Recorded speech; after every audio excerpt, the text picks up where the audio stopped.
Good evening. Happy Monday evening. Uh, yeah, we'll continue with the humanology thingy. But before that, let's talk about coronavirus situation. This is a very interesting cultural phenomena that we are observing. Corona. We can look at it many different ways, but because we are scientists, I mean amateur nonetheless. But I mean, if you ask me, I'm an amateur scientist. Okay, so sure, dilettante. Okay, dabbler, cobbler, whatever, right? So, uh the one way to look at it is this: it's just evolution, nature taking its course. So, what's evolution? Yes, survival, Darwinian evolution, survival of the fittest. Okay, I know it's not going to be very popular point of view, but uh, yeah, but we'll be civil and we'll be gentle and kind. We'll be humane.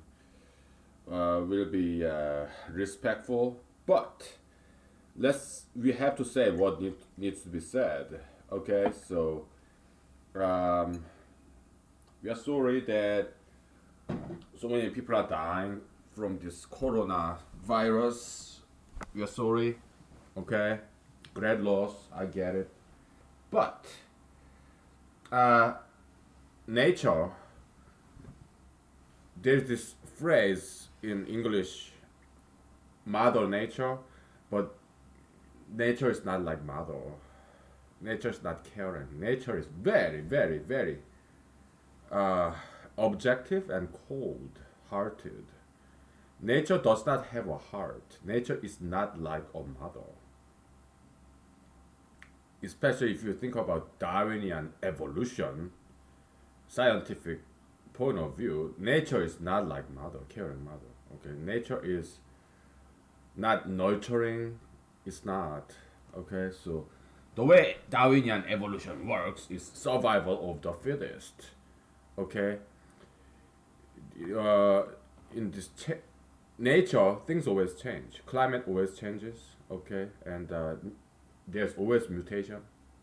All right, and so in nature, it's about predation, animal eating each other, animal eating plants, pathogens eating hosts, giving diseases, parasites, right? That's how nature works. Nature is not like mother, caring mother, no. It's nature is ruthless, all right? Nature is cruel. Nature is cold, it's harsh. It's not some loving home parental environment that protects you. Nature is not like that. Okay? So Mother Nature, that phrase, that concept is wrong. Okay? So we are observing this coronavirus phenomena. So let's take advantage of this situation to learn some science, to understand biology, nature. Okay? So uh this is how evolution works. There's always constant changes. Change is the only constant in the nature, in the universe. All right. Climate always changes. Okay. It's not just the Earth. Neptune, Jupiter, whatever, Saturn, their climate always Mars, their climate always changes. Okay, so it's universal. Climate change is something very universal. Okay, it's just the way universe is. Why? Because universe is not in perfect harmony. It's not. Okay. unless there is God. But in science, you don't assume existence of God, do you? And we are not doing that either. Okay, we are just talking pure science. We are not talking about religion. Not this time. Okay, so uh, mutation always happens. Okay, because in this genetic transcription, okay, ATGC, error happens. Think about this. You have telephone line, right? Telephone line and that internet uses, or satellite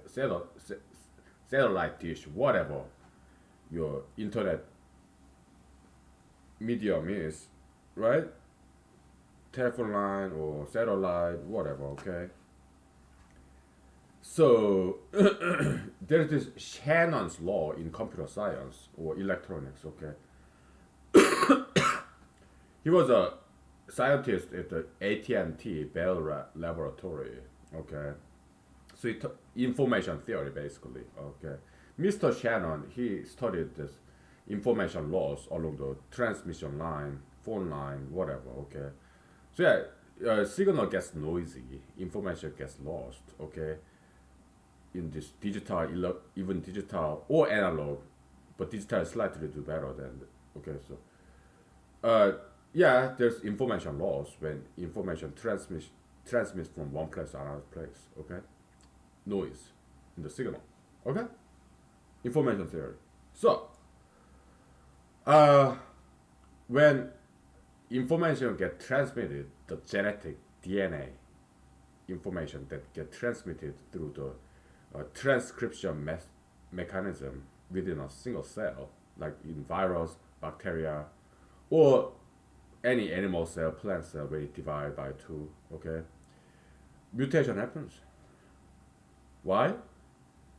Because we are not talking about digital computer environment. We are talking about molecular environment between like protein molecule complex, protein complex, and yeah, it's noisy kind of signal transmission. A lot noisier than phone line, telephone line, plain vanilla 0 and 1 digital, okay, you have ATGC, you have four letters, it's 4 digits, okay, so and they are not digital environment, they are more like analog.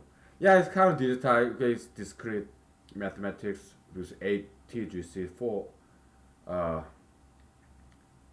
digits, so it's not like calculus, it's not continuous mathematics, right? So it's, yeah, but still in the world of molecules, so mistakes happens during the DNA transcription. Okay? Yeah, it happens. So mutation, it happens all the time. Okay? There's anti-mutation mechanism. Okay? Some protein complex, they have mechanism to make sure to double check, mutation doesn't happen, right? But every now and then mutation happens, okay, and it's constant. That kind of mutation change, that's constant throughout the history of the organisms, which longer than history of the human being. Okay, so that's how evolution happens. What drives evolution is two things: mutation and change in the environment, external environment. Mutation is internal change. Environmental change is external change. Okay, that's two things that drive evolution. Okay.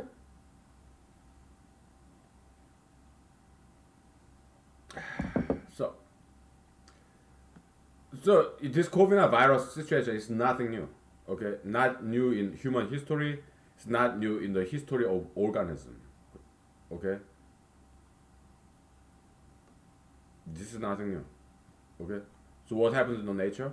Yeah, some diseases happens and then the survival of the fittest. Let's not talk about virus. Let's talk about animals, predators. Let's talk about bears. Alaskan bears, well, Montana, Wyoming, Yellowstone grizzly, chasing buffaloes. So buffalo, herd of buffalo, they run away from this one grizzly, predatory animal. Why? Because they are hunting animals. They're herbivores. They don't like fighting. They're not like grizzlies. Okay, they rather run away, even though, collectively, or even one by one, probably they can kill that grizzly bear fairly easily. Why? Because buffalo probably they are bigger than one grizzly, right? One buffalo. I think they could be bigger than grizzly. Okay, maybe about the same size, but they have this horn and whatever, and thick skull and thick fur, and they can run very fast, and there are many of them. So to kill one grizzly, probably that's very easy. But herding animal, kind of herbivores, they're just like most people. They get scared very easily. Okay, so that's why most people are like herbivores. So they join the mainstream majoritarian because they don't like being alone. They get scared very easily. People, okay, most people are like that. So they join the mainstream majoritarian view because they don't want to be left out, and that's how ideologies gets bigger and bigger and bigger. Okay, now, so yeah, ideology because if I have a son, okay, and through his friends, my son becomes gay, and now I'm afraid of estranging my son, so I become a pro-gayist. Okay, so okay, son, I'll support you. So that's how ideology spreads from person to person. It's about close relationship. Okay, so yeah, there are several different mechanisms how ideologies propagate, but one mechanism, yeah, loved one. Okay, because one my son become gay, and I have to be pro-gayist because I try to change him to be straight, but he refuses. So what do? I change myself because I love my son. I cannot disown my son, estrange my son, and I don't want to make him angry, so I become pro-gayist. Okay, then he became a gay guy through his friends, plus peer pressure, plus whatever, right? Yeah, that's how one way ideology spreads from person to person. Another way, yeah, join the jump in the bandwagon. Yeah, join the mainstream majoritarian view because you don't want to be left out. You don't want to be alone because you're afraid. Okay, you're insecure. You don't want to be alone. Okay, yeah, most people are like that. Herbivores, yeah, like herding animals. There's some people are not like that. Some people are go against the mainstream. Okay, people like me, we are more like predatory or kind of not in a negative way. We are not criminals or anything, but metaphysically, yeah, some people want to be alone and do their own things. Okay. Anyway, so nature, yeah, the grizzly chasing the herd of buffaloes, right?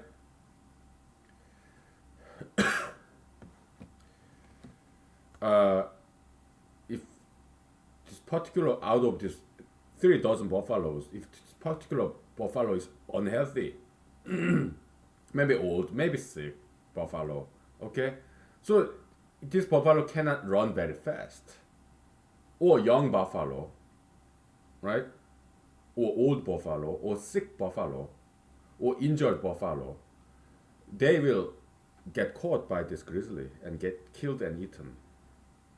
Okay, so in biology, it's in a way it's a desirable outcome. Why? Because uh, a sick buffalo maybe has some virus. Okay, so grizzly eats that buffalo.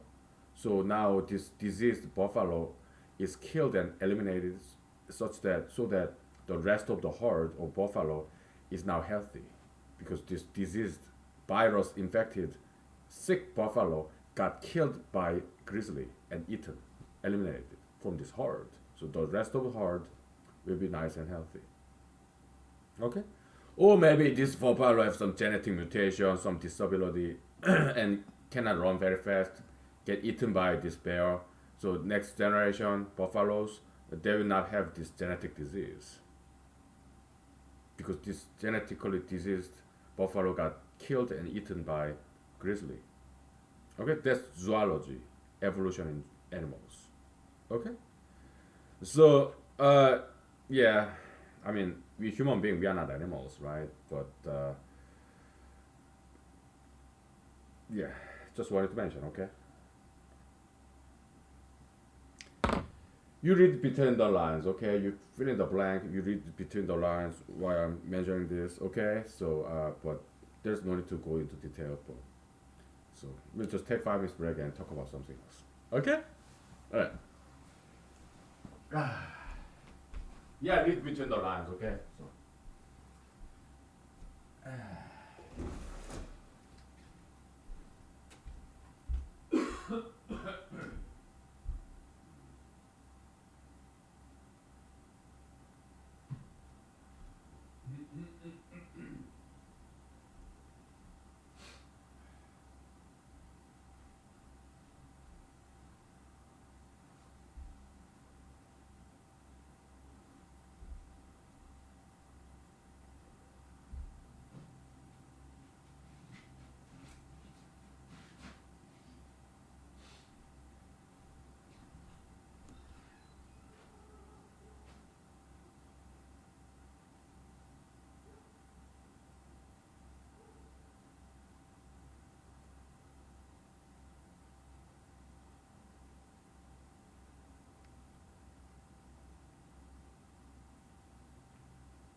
Okay. Now, uh, yeah, we'll still talk about coronavirus, but different angle. So, the in the news, they said something like, "Oh yeah, White House recommended uh, for next 2 weeks, do not shop, don't go to supermarket." Oh come on! So it kind of reminded. You can take it as a joke. What I'm gonna say, okay? It kind of reminded me of some this occult religious group that committed group suicide. That's what reminded me. What are they doing in the White House? All these White House doctors, okay? What are they doing? President Trump's selected employees. In President Trump's mind, they are the best doctors in the world, right? That's why he picked and chose those doctors to be in this so-called task force, right? And I don't think they're, I think they're giving very good recommendations to Americans. Okay, what are they saying? Is this some kind of occult religious group about to commit group suicide. It's like national suicide, like suicide by starvation, suicide by fear. Okay, if we don't work, how do we make money? And if we don't work, how do you produce food, toilet paper? If we just stay home, and if we don't even go to grocery, what do we eat? We run out of money. We run out of produce, food, toilet paper, and now we cannot even go to a supermarket. What do we do? What, die of starvation?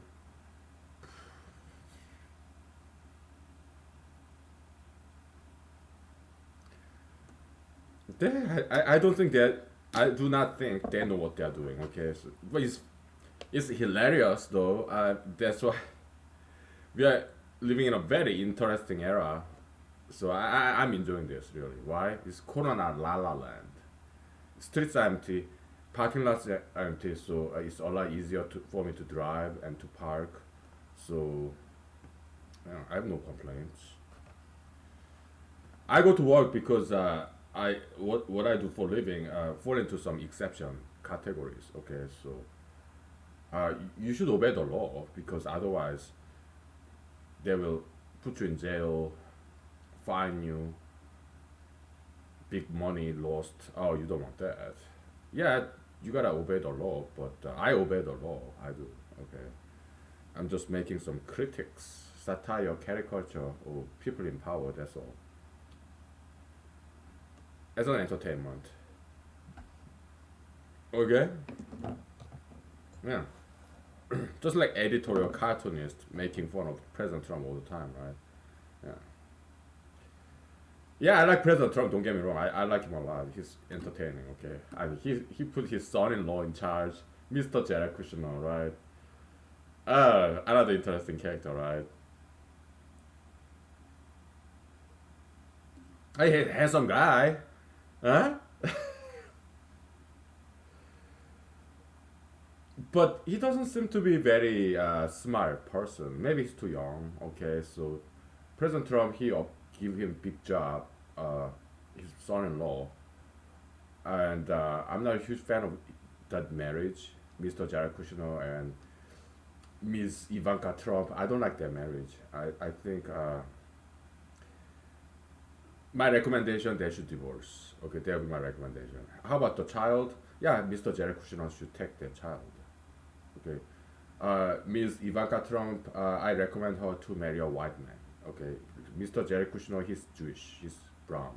Okay, that's why their child, granddaughter of President Trump, is brown.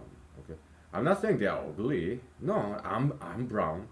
Okay, what I'm saying is, Ms. Ivanka Trump should get a white man and have preserve and protect her species. Okay, for diversity's sake. Okay, that will be my recommendation. Okay, so what? Just making some recommendation to a presidential family. That's all. Okay, now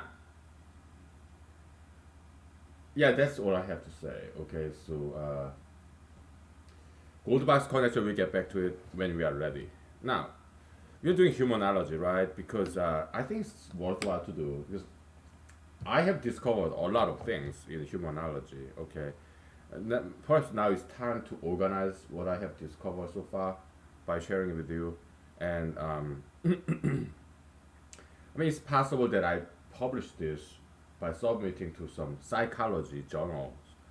Uh, yeah, I'm okay with that. I mean, I don't like the name psychology, but that's only journal that deal with human emotions. And so yeah, I mean, psychologists they're not bad people. Okay, so yeah, I'm okay with trying to publish to psychology journals. Yeah, I'm okay with that. Okay, so yeah, it's just that I don't like publishing. It's too tedious a job, and I don't get paid for it. Okay, so but I might. Okay,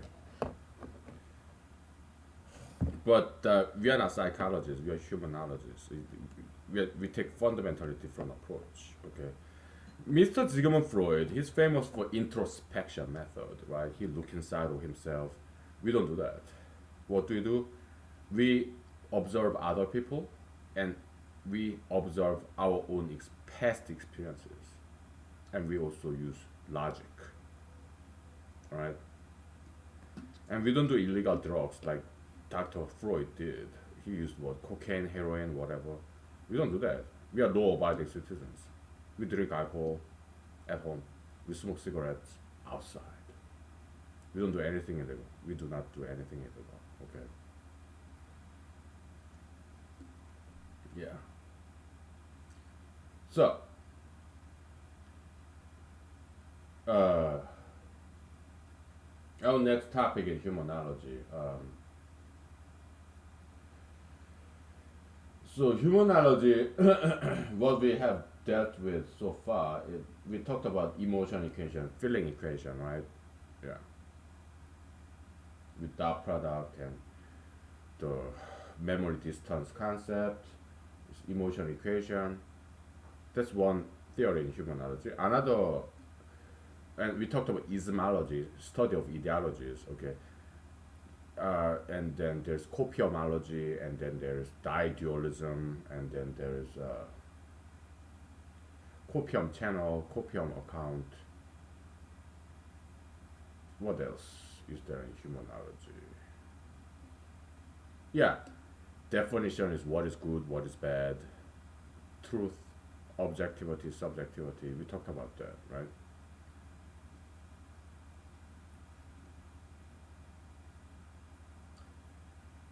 Yeah, I some vocal rest. Okay, so let's take 5 minutes break. Okay, so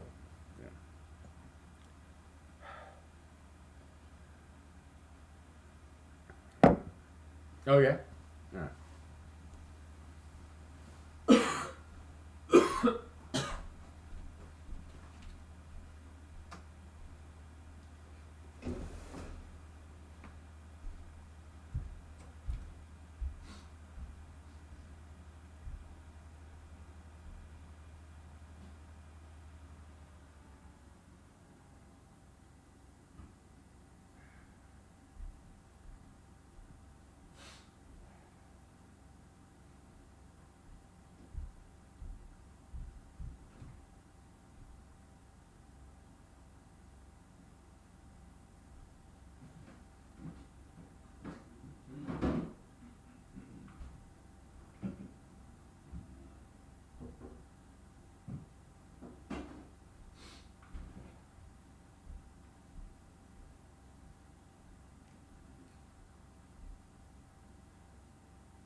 I got some for you. Yeah, this is a icicle, okay? Mmm, very nice.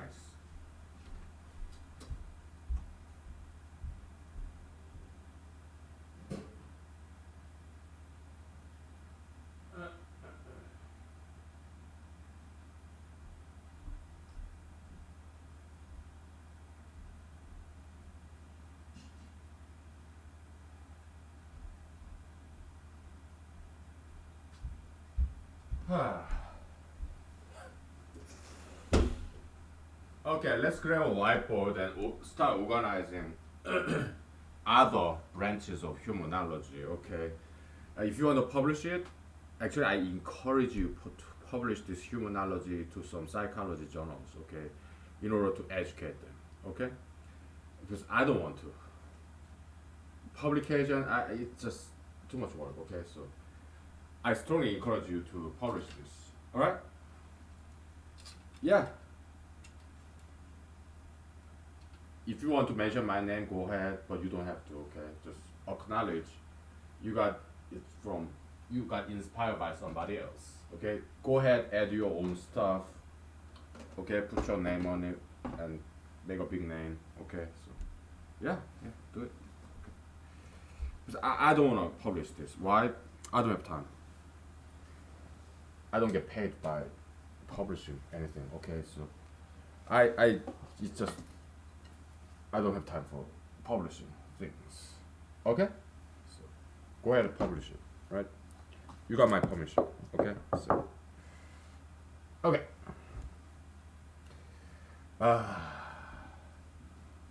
Should we talk about ismology or copiomology? We talk about ismology, okay? So, study of ideologies, okay? So, yeah, it's mostly set theory, okay? So,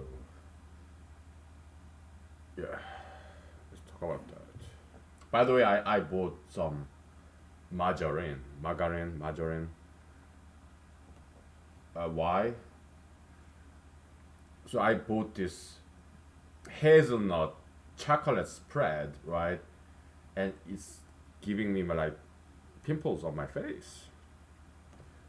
Why? I have some theories about that.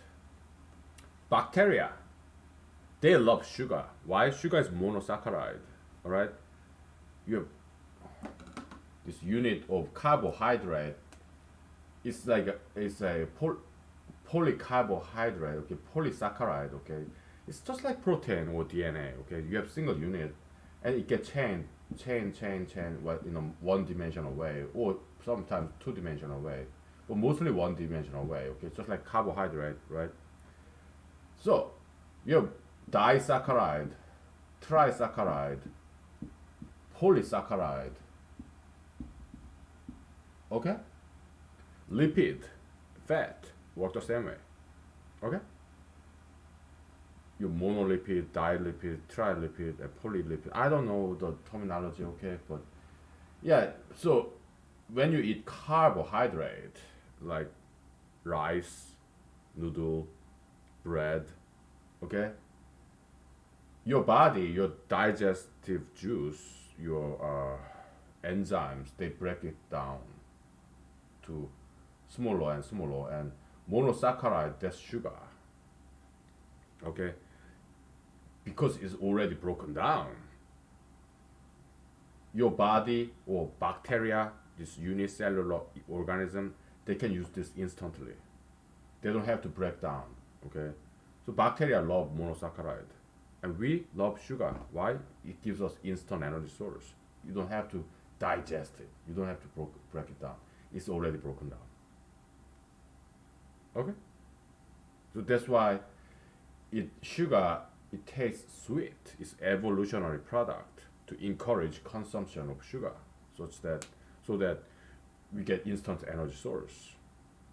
Very efficient energy source. Why? Because it's already broken down. Okay, out there in the wild wilderness, we need this. Animals. Okay, so that's why monosaccharide tastes sweet to animals, all animals.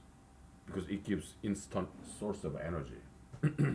Okay, by evolution, yeah, it gives advantage to recognize this monosaccharide as something very sweet and pleasant, right? But so that's long evolution in animals, okay, to recognize this monosaccharide as something very pleasant, okay, because it's very efficient energy source. Now, after this agricultural evolution, revolution, industrial revolution in Europe, okay, uh, we human being, our ancestors, make it very efficient in this agriculture using machines, so irrigation, and so now we have too much food, and thanks to the industrial revolution, we have machines. We don't have to walk. We just sit back and drive with a car or machine. Okay, so we move less compared to back in the days, hunter and gatherer or farming, right? Even in farming, they use machines. They just sit. It's sedentary civilization. We just sit there. When we are at home, we sit. When we drive, go from house to work, we sit behind the wheels. When we go to work, we sit behind the desk, behind the computer screen, right? So yeah, that's why, and also, so we move less, we consume less energy. At the same time, we have more than enough food thanks to agricultural revolution, right? So that's why we become obese unless you do diet and exercise. Okay? What sugar do in your body is that it tells your body you have enough energy, instant source. There's no need for digestion. Digestion is just breaking down this long chain of carbohydrate into smaller, and eventually to monosaccharide. Okay? So you already have this. So sugar tells your body, like insulin, okay, this like messenger signal, and whatever, okay, hormone, right? Protein complex, insulin. Okay, so insulin, sugar, it tells you, hey, store all the rest of your energy as a fat, because fat is very compact energy form. Okay, your body know how to produce fat out of protein, out of alcohol, and out of sugar, out of anything. Okay, fat is storage unit. Why? Because it contains twice as much energy as alcohol or protein or carbohydrate. It's very compact energy storage unit, just like batteries. That's what fat is. So if sugar is present in your body, okay, insulin tells your body that, hey, you have enough energy, so store all the rest of the energy as fat in your body. Store it for the rainy days. Okay, so our body, because evolution history of human Homo sapiens is very short compared to history of the evolution of animals, or plants, bacteria. Okay, Homo sapiens, human beings' history is very short in the history of evolution. Okay, so our body hasn't quite learned, evolved to have objection to sugar and fat. And fat, we love fat. Animals love fat because it has twice as much energy in there per mass. Twice more energy density than protein, alcohol, carbohydrate. Because alcohol, protein, carbohydrate, they're pretty much the same. Give same calorie per gram. Fat, twice as much. Okay.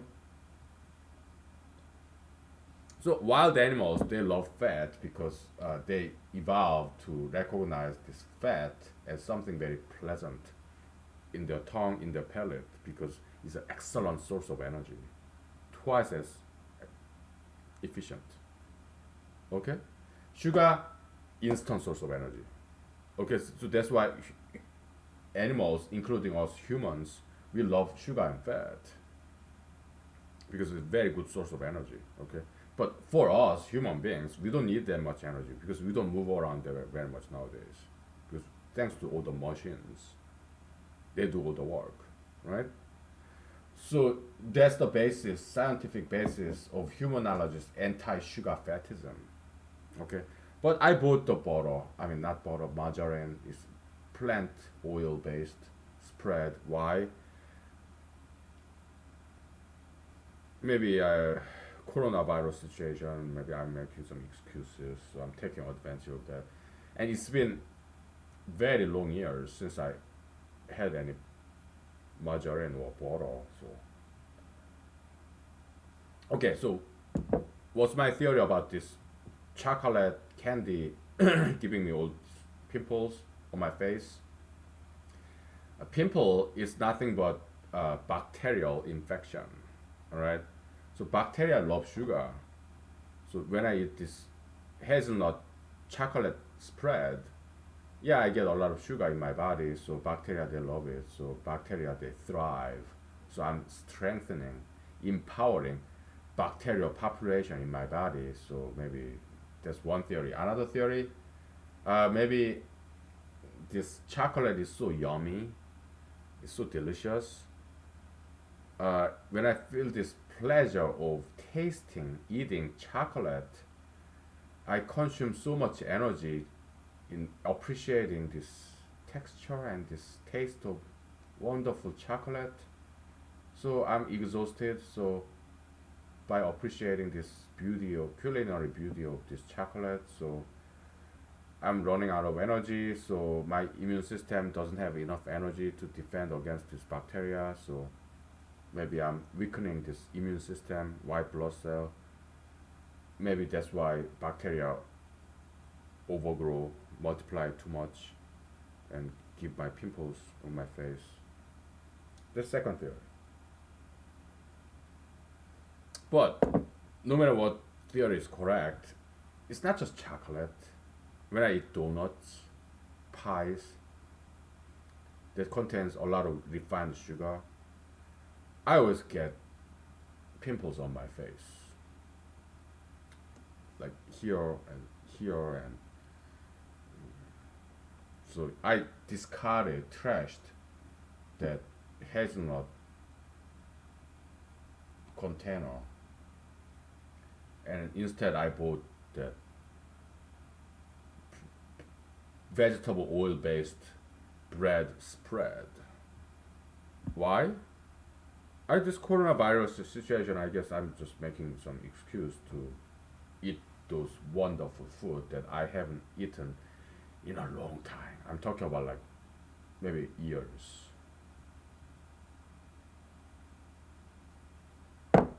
It's okay every once in a while, so to indulge in yummy but unhealthy food every once in a while, it's fine. Yeah, I look forward to eating it. At least the bread is 9 grand or 12, 20 grain bread with all the seeds and stuff. So, all right, we'll take a break, okay? And we talk about ismology. All right, I think it's worthwhile thing to do. Organizational humanology. So, okay, okay.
So, in the beginning of this episode, we talked about that grizzly bear and buffalo analogy uh, in this era of coronavirus situation. So, if you are conversant in biology, if you know things or two about biology like I do, I don't know too much about biology. Okay, I just paid attention when I was in college and when I was in high school. Okay, so yeah, I got an A. Okay, so it does pay to pay attention to classes in school. Okay, here you don't have to pay attention. This is not school. I cannot give you any diploma, degree, certificate. No, you don't have to pay attention when you are here. Okay, but when you are in school, you should pay attention. Okay, so so yeah, if you know a thing or two about biology, this coronavirus situation, this is nothing unusual. It's just part of the nature. This is how nature works. Okay, yeah, there's this diseases, pandemic, epidemic, whatever you call it. They're predators. Yeah, animals, species, animals. That's how it out there in the nature, wild nature. Okay, it's not nice. Okay, animals they die all the time. Carnivores, yeah, they eat other animals. They hunt. And animals do don't you think they have diseases? Oh, of course they have diseases. Okay. Evolution. Yeah, some many species they go extinct. Dinosaur. They all went extinct. Right? Why? Yeah, climate change. Or maybe they ran out of food. Even before there was any Homo sapiens. So yeah, this climate change is all long forgotten by now due to this corona, right? So it's doomsday prophecy. Okay, I talked about this in my two-page essay. Okay, yeah, doomsday prophecy used to be this climate change narrative. Now it's coronavirus narrative.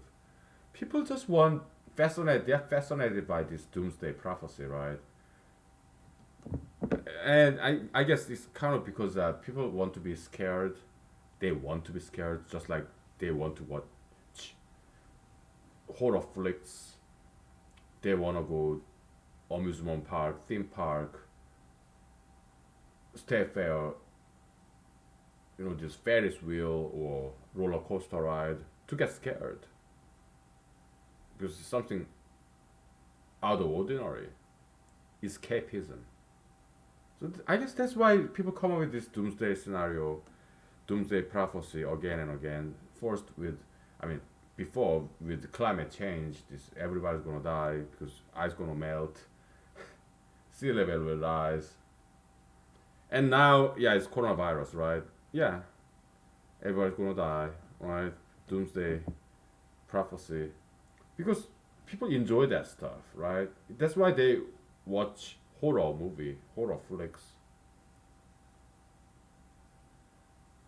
They read crime novels, right? And they go to ride these roller coasters, and people want to get scared. Okay, that's one theory. Why people keep doing this? Okay, so yeah, it's one theory. Okay, so humanology. Okay, yeah. Let's do this. All right. Yeah. Because human knowledge is so easy, we want to give it some mathematical twist. We want to formalize it in a mathematical way. Why? We want to express humanological theories in mathematical language because it looks better that way. Okay, it just looks more interesting that way. Okay, so a little bit more challenging too. Okay, because otherwise it's just too easy. So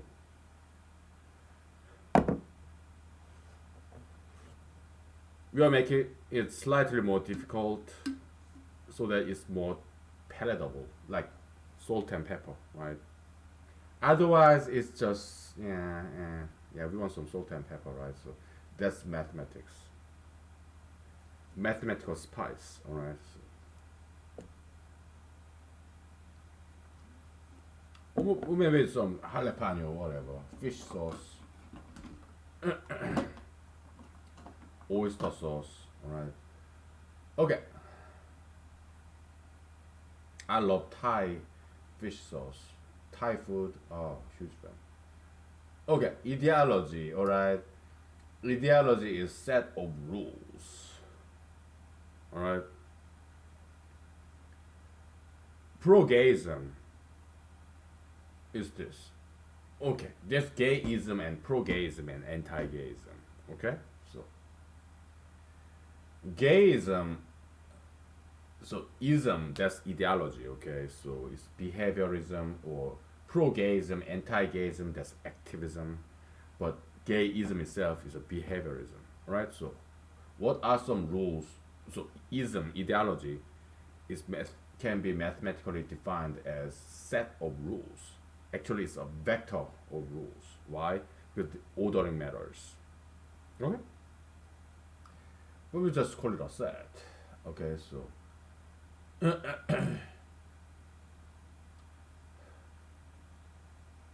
So gayism, that behaviorism, this repeating pattern of behaviors, like habit. What are the rules? Uh, yeah, well, we're gonna talk about male to male gayism. Okay, so I'm not passing any judgment. Okay, I'm just describing. Okay, so but I don't want to do this. Okay, let's make some different example. Okay, how about marijuanaism? Right, marijuanaism.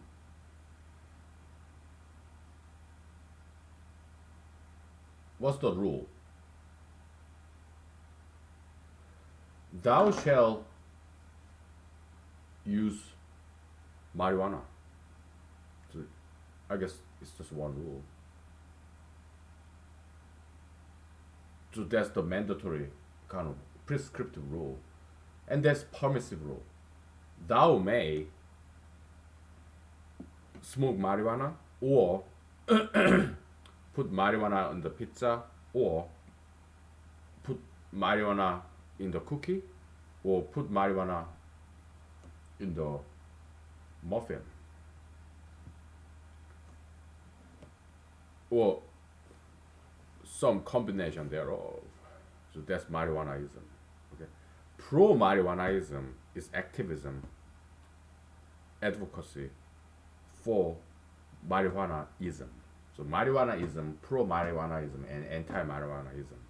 Pro marijuanaism is about like business or advertisement or activism, legislative lobbyism. Anti marijuanaism, same way. Okay, but marijuanaism itself is a behaviorism. It's a prescriptive rule, set of rules, permissive rules and mandatory rules. Okay.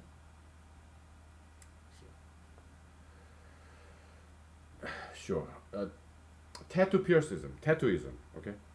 Thou shall have at least one tattoo on your body, on thy body. Okay, that's the tattooism rule. Okay. Piercism. We are not talking about one here for women. Okay, that's not what we're talking. We're talking about like here, here, like here, there, like some,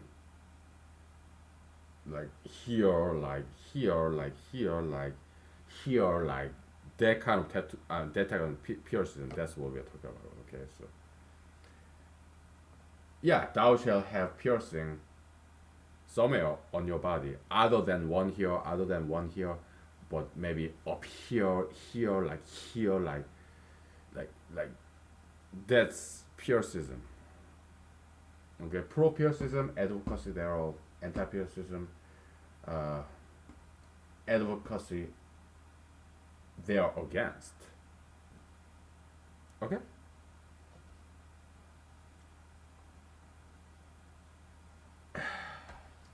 Now,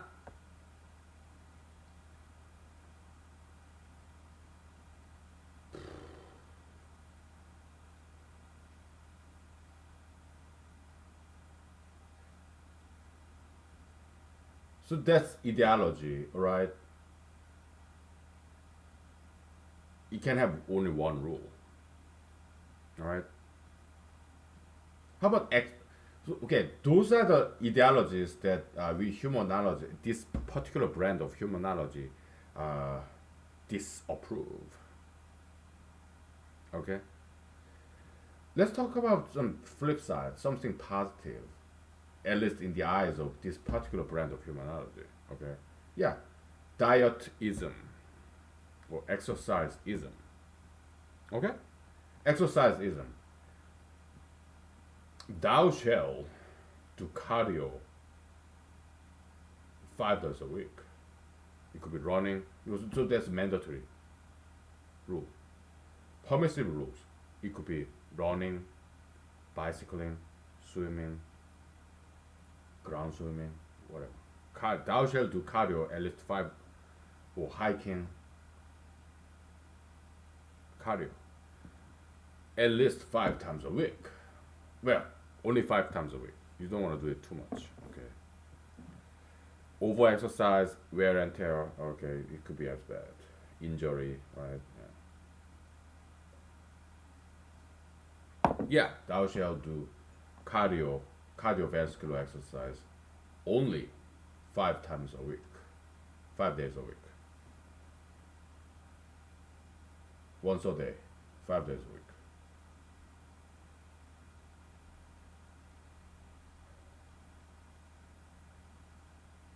And if you're a man, thou shalt do muscle training. That's mandatory rule for men. Uh, Permissive rules. It could be weightlifting or it could be calisthenics. Yeah, your body weight, push-ups and sit-ups and pull-ups, or upside down shoulder push-ups, or both. You can do weight training and other calisthenics.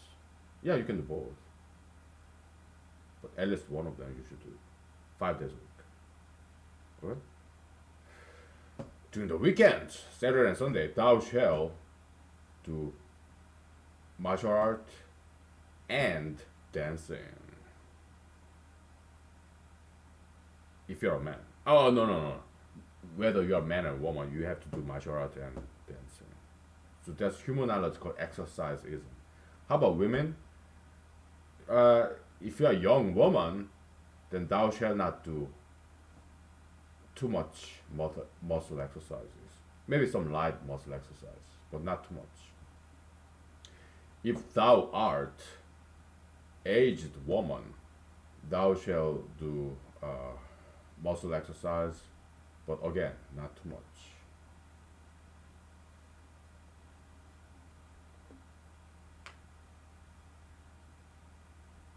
Okay?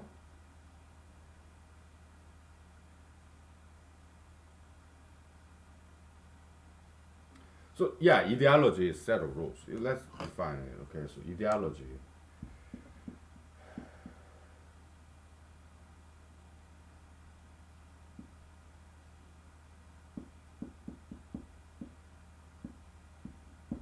Yeah, set of rules.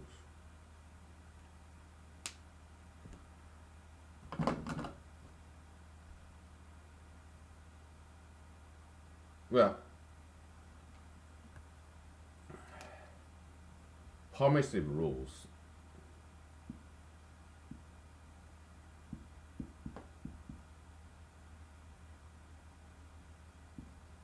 Mandatory rules. How about that?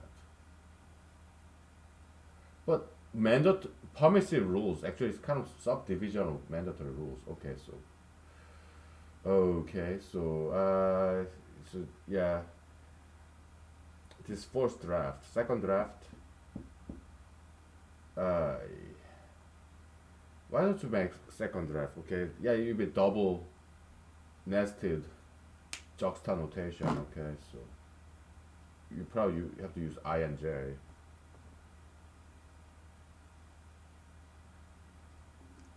Exercise isn't right.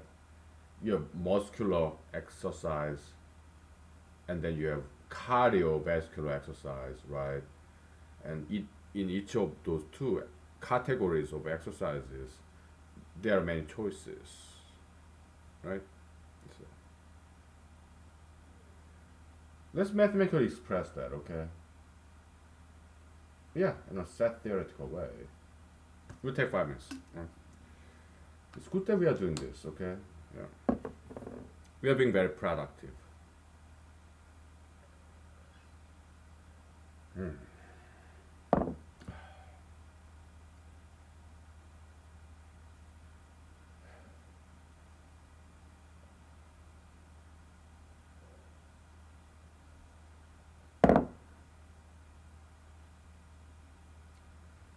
Yeah, I'm glad we are doing this, okay?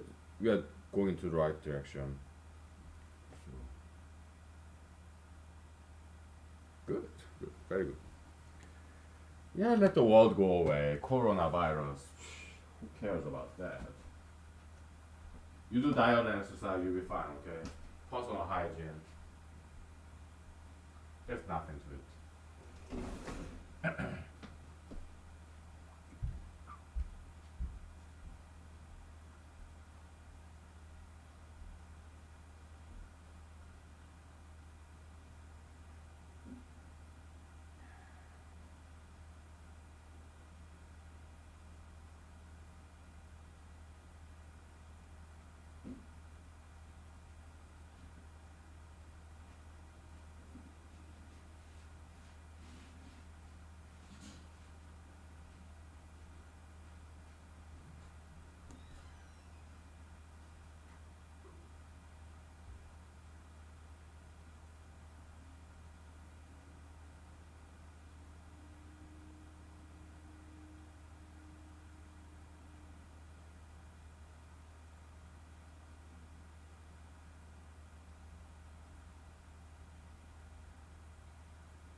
So, what's this coronavirus pretext excuse that why am I buying all this junk food like cheese balls and Cheetos and hazelnut chocolate spread and this vegetable oil spread margarine? Why am I doing this?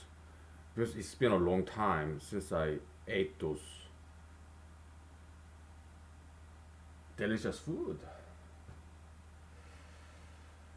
So I'm making excuses. If the world is gonna end tomorrow due to coronavirus, I'm gonna eat some delicious food that I haven't eaten for years. Yeah, I'm not a philosopher, okay? The European philosopher, Renaissance era,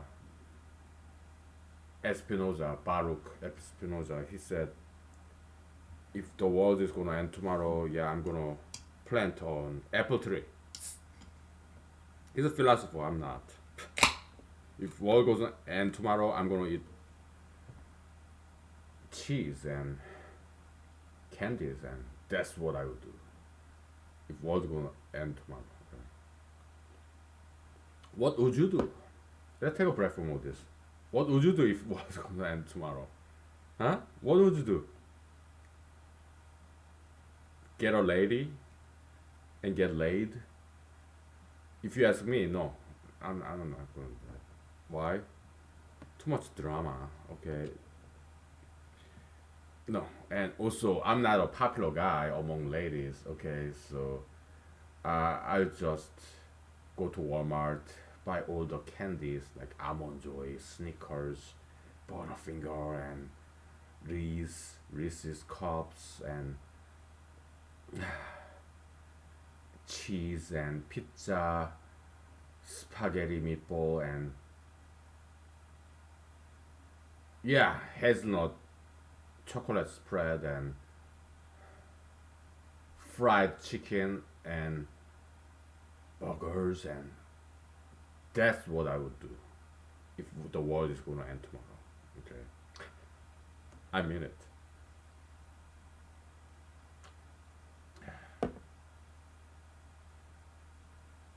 We're just acting, okay? So, all right. What now? Formal definition of ideology. Okay. Let's talk about gayism a little bit, okay? Because 200 lots of episodes, I was very disrespectful, okay, and that's why I decided not to upload this 200 episodes, because Google YouTube compliance officers, they came to me, and I mean they contacted me, and hey man, you cannot say all those things, and I was like, oh okay, yeah, I'm sorry, I was wrong, yeah, you're right. So rules of the game, that's what make game interesting, okay? In soccer, you cannot touch the ball unless you're a goalkeeper, right?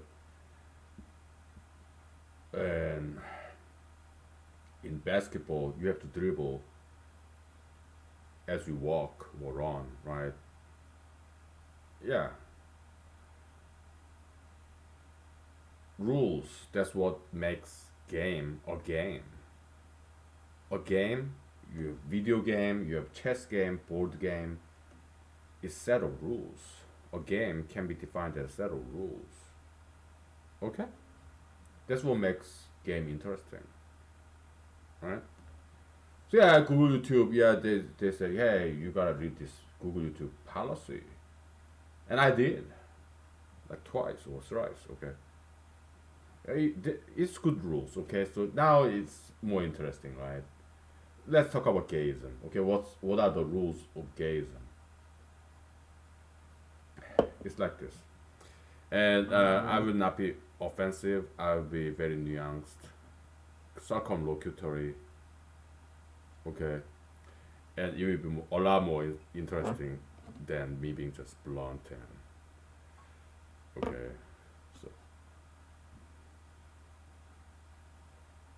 yeah, rules of gayism is this, okay? So mandatory rule is this: thou shall engage in an activity that is same gender and at the same time adult reproductive material. So that's self-contradiction right there, okay? So reproductive material in Homo sapiens species, it cannot be same gender, okay? So that's why gayism is very easy to disprove.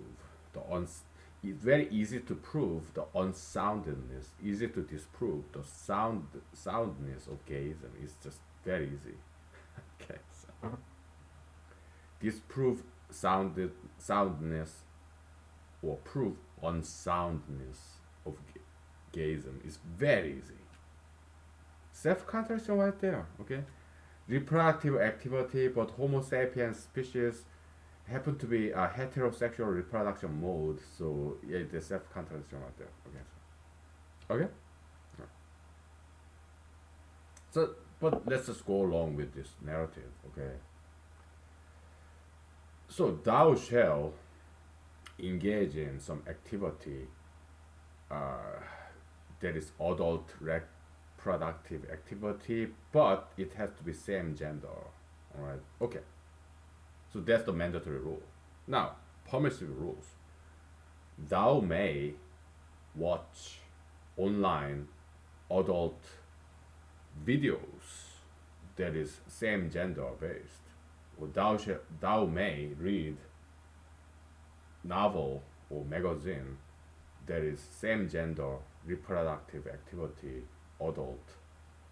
Or thou may touch or have mouth to mouth skin contact or reproductive organ physical contact in adult reproductive fashion, but it has to be same gender.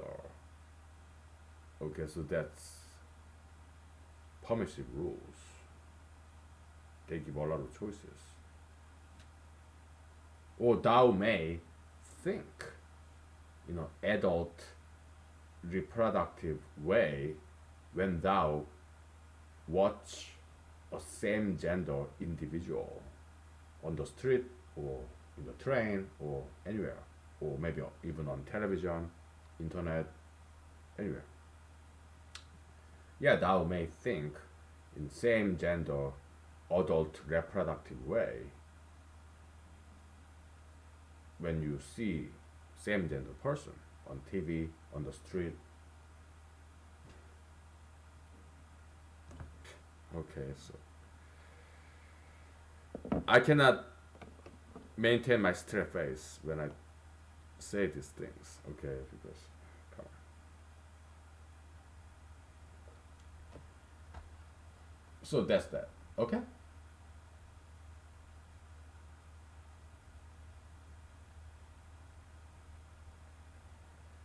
Okay. So there was our first draft. This is our first draft, but it didn't quite work. Okay, because there's subset concept. You have mandatory rules, and then you will just do exercises. Okay, it's kind of neutral. It's not too controversial. Okay, so okay, exerciseism. All right, we call it E. Right, exerciseism. Let's look at the Venn diagram. Okay, so mandatory rule, right?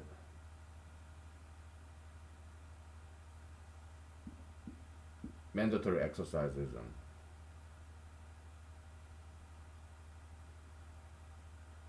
Set of rules. Well, your set of rules, mandatory rules, can be decomposed into permissive rules. No. Okay. Your mandatory rule of exerciseism, okay?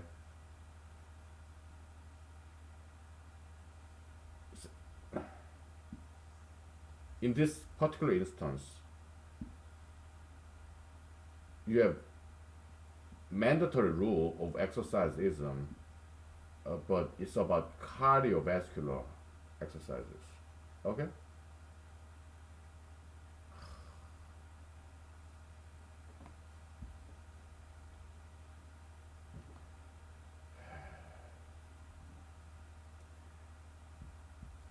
Mandatory exercise rules for cardiovascular, okay?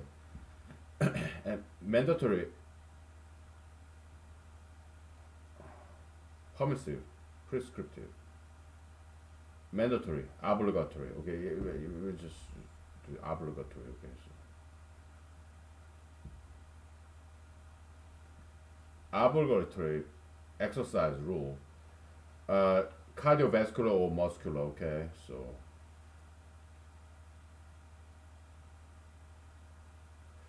and because these are obligatory rules, there are many permissive rules. Okay, yeah, muscular.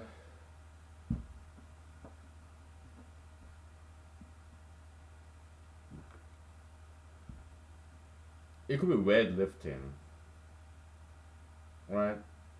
Or it could be calisthenics, cardiovascular calisthenics. How about body weight?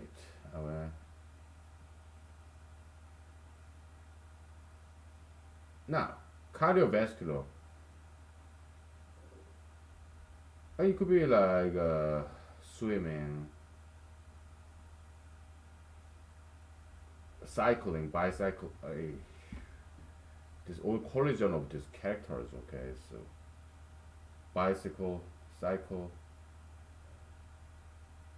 swimming, or running,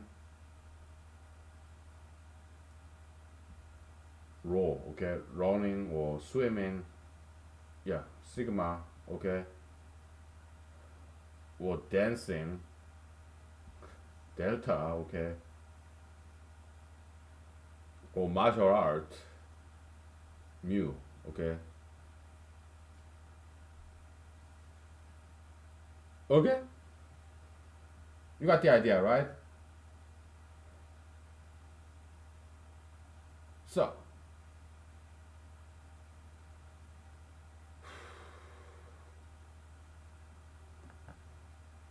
it's very mechanical. Okay, this is nothing difficult. It's a very just take some time and energy.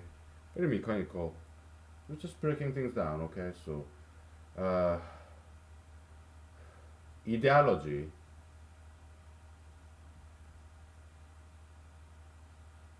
is defined as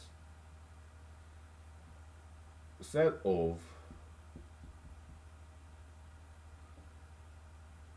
obligatory rules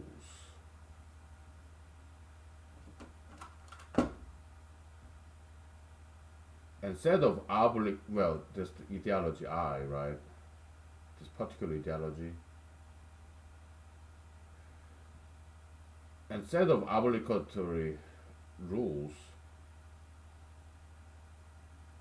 uh well, I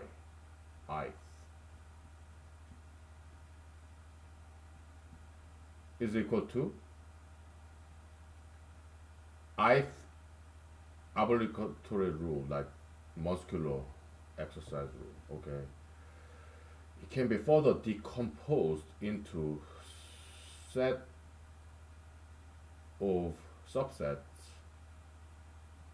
j from 1 to m, uh, permissive rules.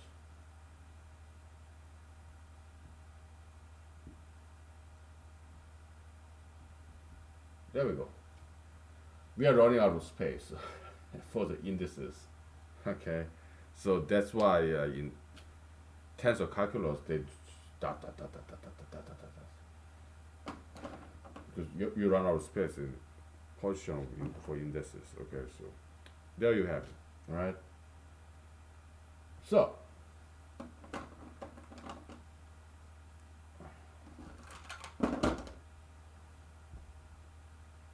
this guy becomes, just plug it in, right? It's nested double juxtaposition. It's two-dimensional, just like here, two-dimensional, right?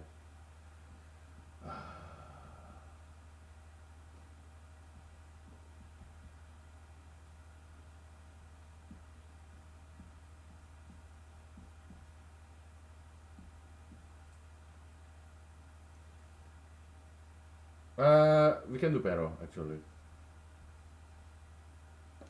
Obligatory ith. Okay, so it's an index over index, subscript of subscript. Okay, so that's a lot better to save on space.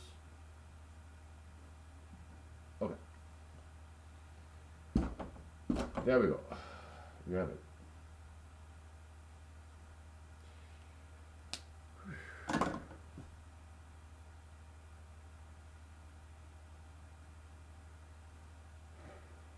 That's as simple as it gets. Alright. Definition of an ideology. Set of rules.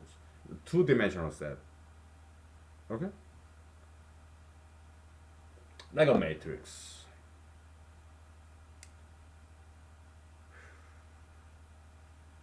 Yeah. Just like a matrix. Okay? Yeah. We just call it a set, okay? Two-dimensional set, alright? So I'll show you, alright?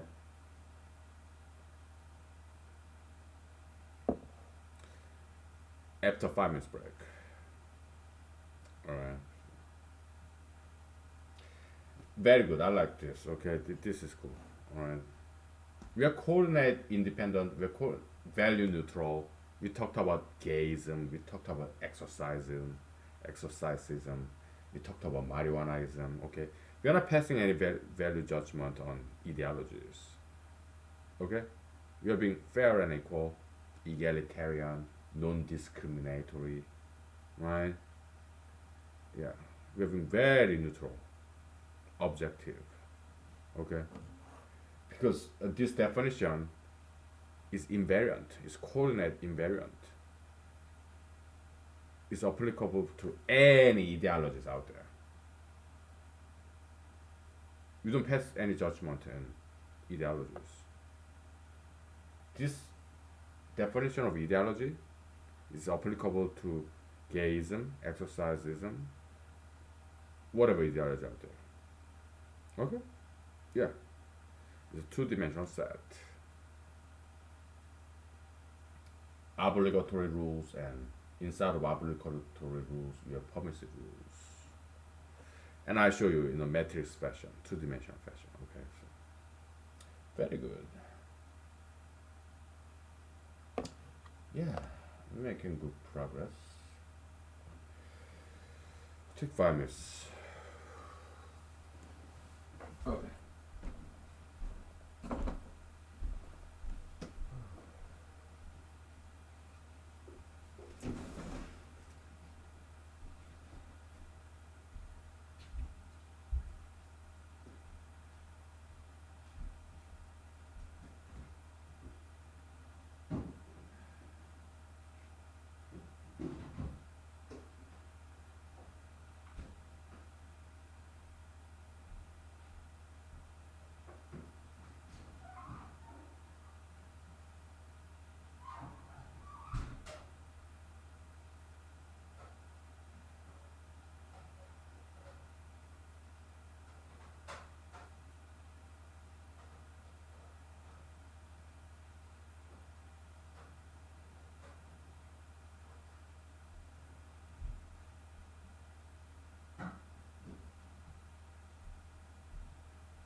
I'm boiling my eggs.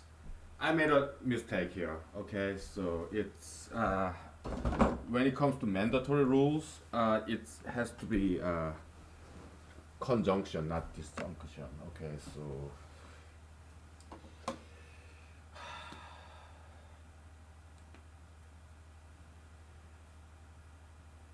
obligatory. We just call it mandatory rules. Okay, it's so difficult to pronounce. It has to conjunction here. Okay, and when it comes to permissive rule, it has to be disjunction, or and or right, intersection, union, right? So yeah,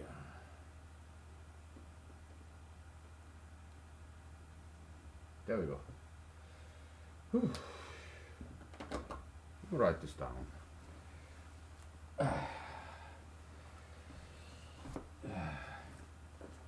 And some other people they published like books about humanology. Okay, I don't know what they say. Maybe they say something valid there, or all different kinds of people. Okay, there's also some musical band, humanology project, whatever. I look them up. Okay, uh, but maybe they do. They say something cool there. I don't know. Okay, I don't have time to read other books. So.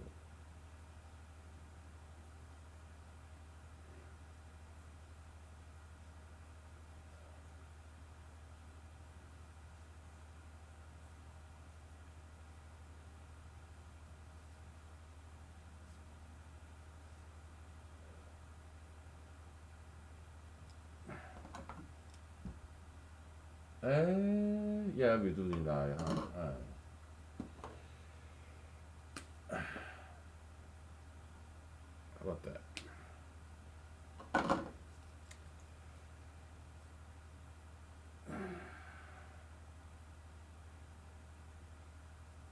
No, we don't need that.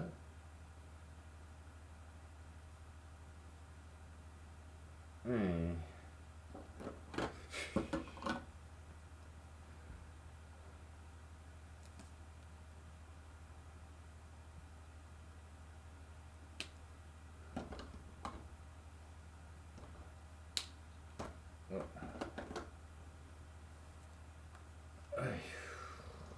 2 many mistakes, right?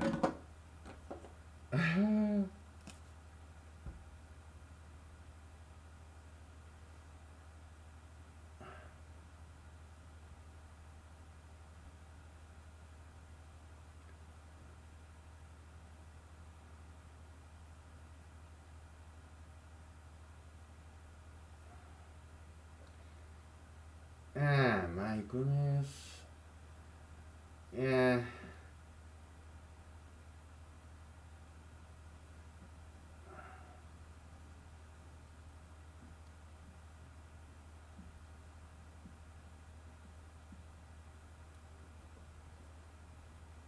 Yeah, but in designing phase, that's why we make too many mistakes here, okay?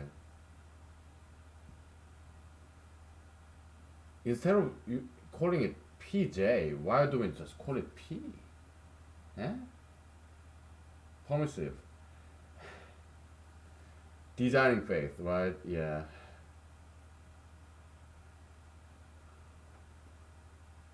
Mandatory. We'll rename this M, okay? So N M N O P Q. How about Q? Okay. And mandatory M.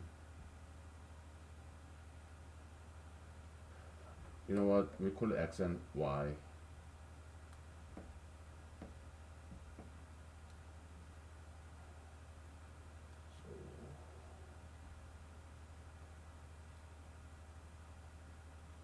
Mandatory rule.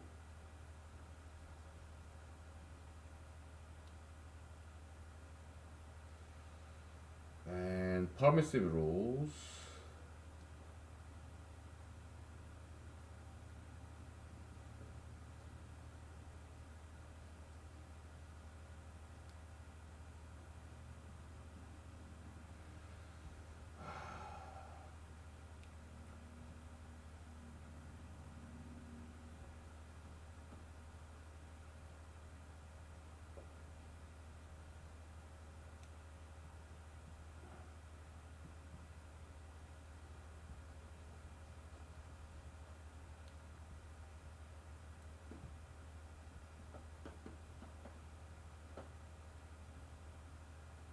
There we go.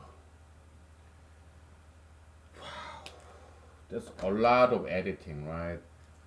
Yeah. Ooh.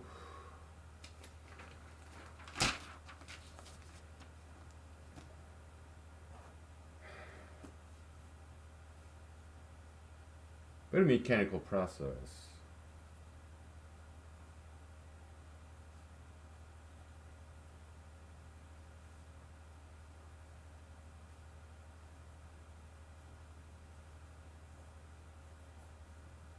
Yes, we are using different part of the brain. When we were doing Goldbach's conjecture proof, that's more creative process. But here, mathematics and humanology, very, very mechanical. Just designing.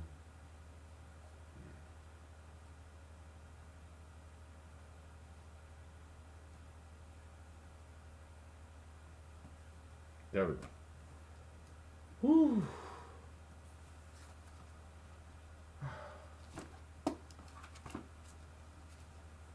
Now I can drink. I own my right to drink.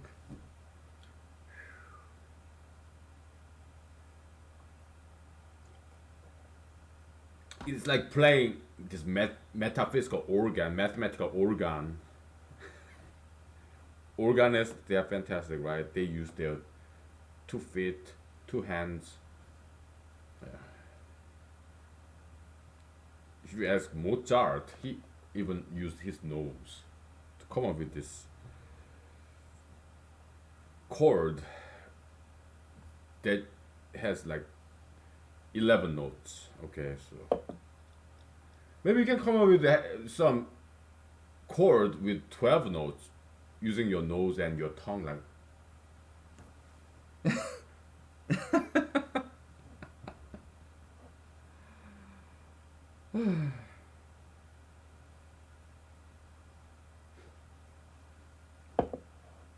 I mean, if you're a male, you have 2 feet, and then you have the other reproductive organ branch, right? So I guess you can come with some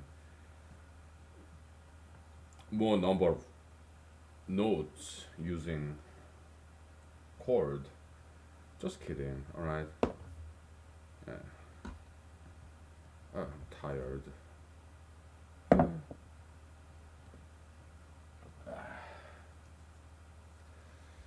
Let's take a break, okay? So go ahead, write this down if you want to, okay? So.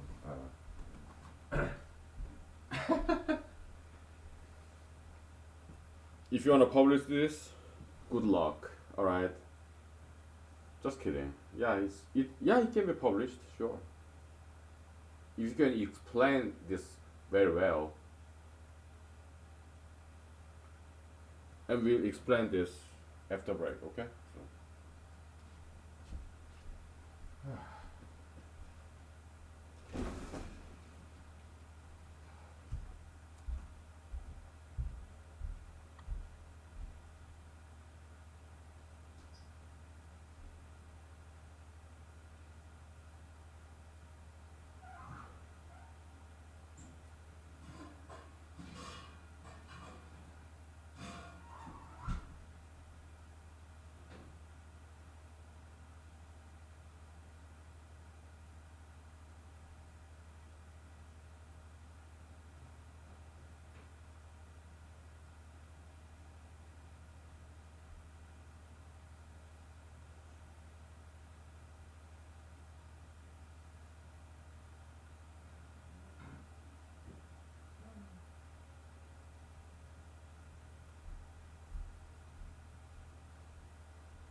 I made another mistake. Okay, uh, it's not exactly intersection. It's more like concatenation or juxtaposition. Okay. How interesting. So this is not as easy as I thought it would be. So there's something more to this. Good. We like challenges. It's minor challenge really, but it's not intersection because there's nothing in common between these two sets. Okay, one is cardio, the other is muscular. There's no intersection between two sets because these two sets, cardio set and muscular set, exercise sets, they're disjoint. There is no intersection. Okay, so it has to be more like clean algebra, like concatenation. Yeah. Okay. Let's think about this. How interesting.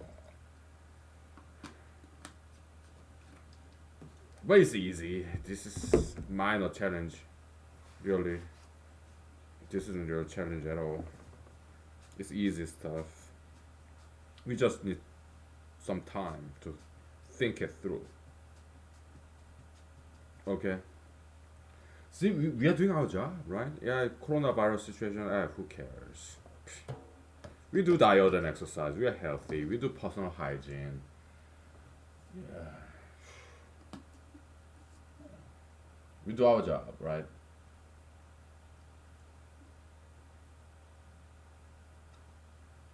I don't think it's going to be the end of the world. I doubt it. Why? We got a job to do, right? And we're doing our job, right? So, yeah. This coronavirus situation, pandemic or epidemic or whatever you call it, this is nothing new. If you look at the history of human history or history of the animals, organisms, kind of things happen every once in a while. Okay, why? Because there's mutation. Mutation always happen, right? So nature is tinkling, experimenting with this mutation, right? Random chance, and then with some probability, uh, this particular mutation actually works, like coronavirus situation, right? And other mutations, it didn't quite work. So coronavirus, or it's just cold virus, common flu virus, is similar thing. Okay, respiratory pathogen, right? So nature was tinkling. Maybe it's a devil, Satan, or God. Okay, or nature. Okay, experimenting with this random mutation, and finally it worked because maybe it was devil, Satan. Okay, whose objective is to take as many human life as possible. This devil, Satan. Okay, so yeah, it finally got it right after all this experimentation of genetic mutation in virus. Finally worked. Okay, but on the flip side of that is this more positive evolution, right? So Mr. Darwin says we came from monkey. Okay, so yeah, nature was experimenting with mutation for very thousands of years of time, and it finally worked. To just Neanderthals, Australopithecus, whatever, however you pronounce it, Australopithecus or something, Neanderthals. Yeah, big jump from apes to something that kind of look like humans. Finally worked, right? And voila, we are here. Okay.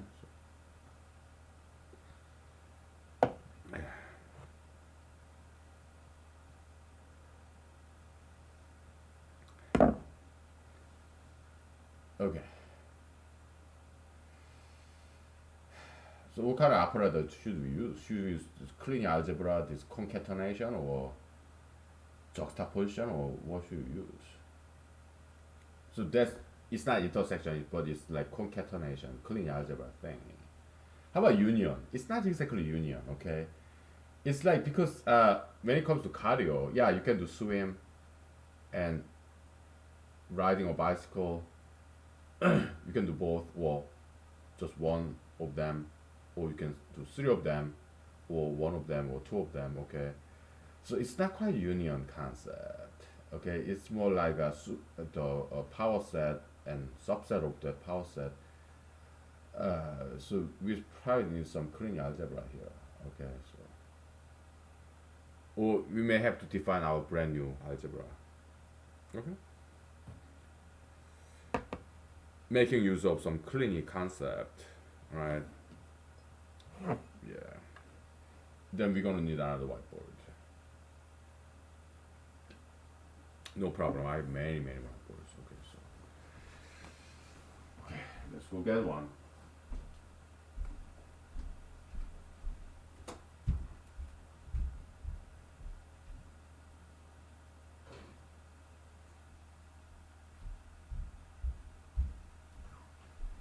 Yeah, my boiled eggs is. I'm just letting it cool, so it's boiled.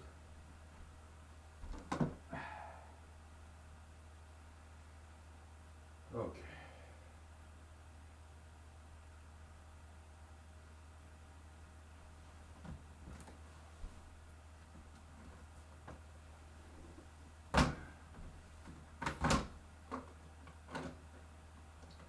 It's good to have many pens. Okay. Yeah, I love pens. It's good to have many whiteboards. By now I have 12 whiteboards. Okay, so good. I need them all.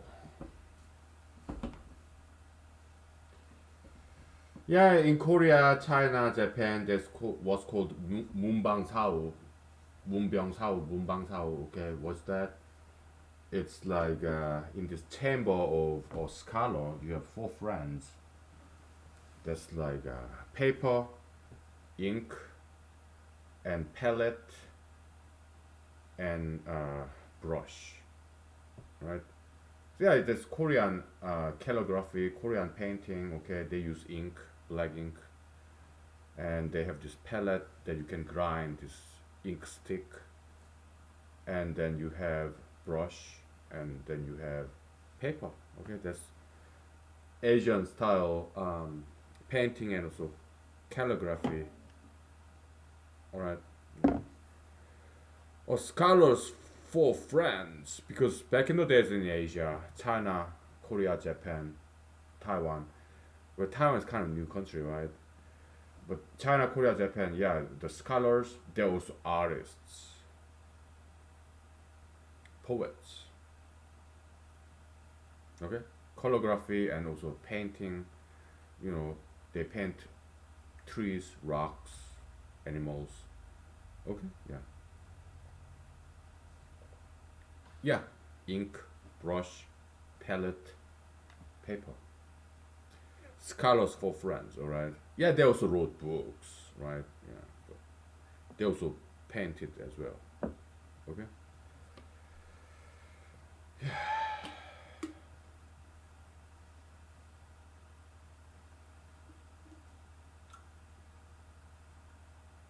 That's Asian culture back in the days. Yeah. Now, what do I have? Was humanologist, I mean, this particular humanologist for friends? Yeah, cigarette, vodka, whiteboard, and pens. Of course, I have lighter and eraser. But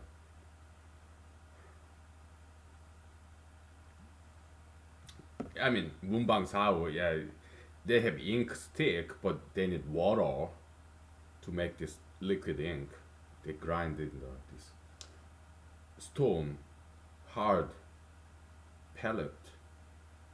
Okay, that's how they do it. Okay,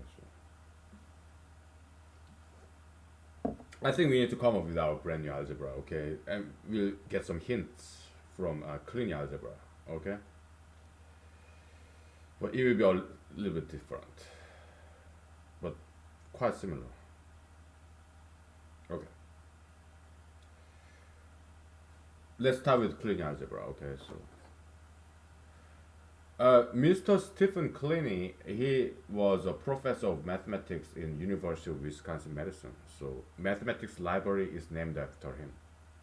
Cleany Library. Okay. Yeah, I've been there. I studied there. Cleany algebra, very cool stuff. It's about strings, manipulation of strings, regex, regular expression, pattern recognition in computer science. Okay, it has huge application in bioinformatics, DNA sequence analysis, or protein sequence analysis, whatever, amino acid chain and the DNA chain, right? Yeah. So yeah, yeah, it's very good stuff. Okay, it pays to pay attention in school. Okay, so all right, I got all A's in those subjects. English literature, I got a B. Okay. History class, yeah, I tried to take one. I had to drop it because the kind of homework assignments they do, it wasn't quite my cup of tea. Because I was majoring in computer science, right? So history class, nah, it was not my cup of tea. I love history, okay, but the homework assignment that they did, it wasn't my cup of tea. Okay, so because I was computer science major, okay, so but I love history, okay, so yeah, yeah. It's good majors, okay.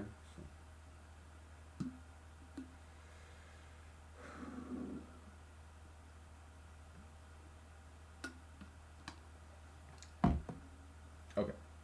So all the science classes, I got A's. Okay, chemistry, physics, statistics, and most mathematics. In my undergrad in Madison, Wisconsin, there was one mathematics class I got B. Why? Because I didn't take the prerequisite. All right. All other computer science, mathematics subjects, I got A's. Okay, so my GPA was 3.9 something, 3.9123, whatever, out of 4.0. Okay, I didn't take any AP advanced placement, or I mean that's more high school, right? What's the college equivalent of that? Honor classes? Yeah, I didn't take any of that. Okay. Didn't have time. Right. Okay. So clean algebra. Okay. So it's like this. Okay. So you have A star. What is it? Is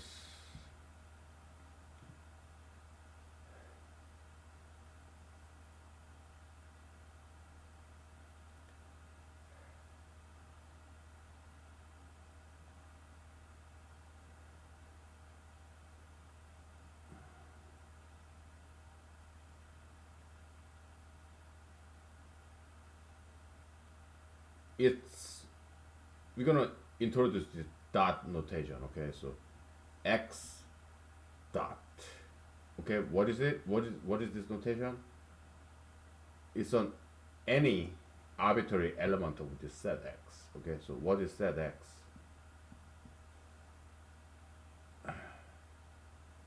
Empty string.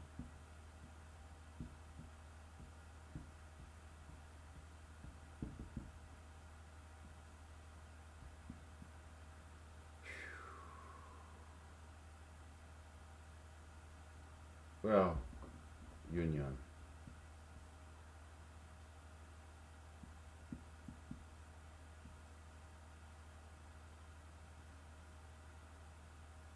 Infinity alpha, okay.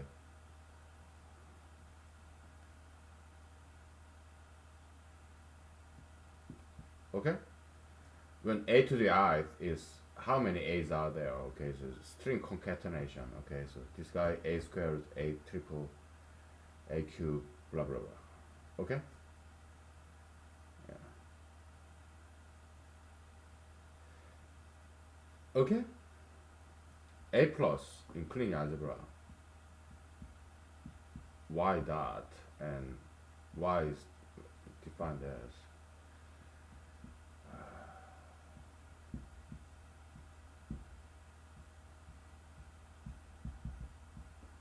infinite set, right?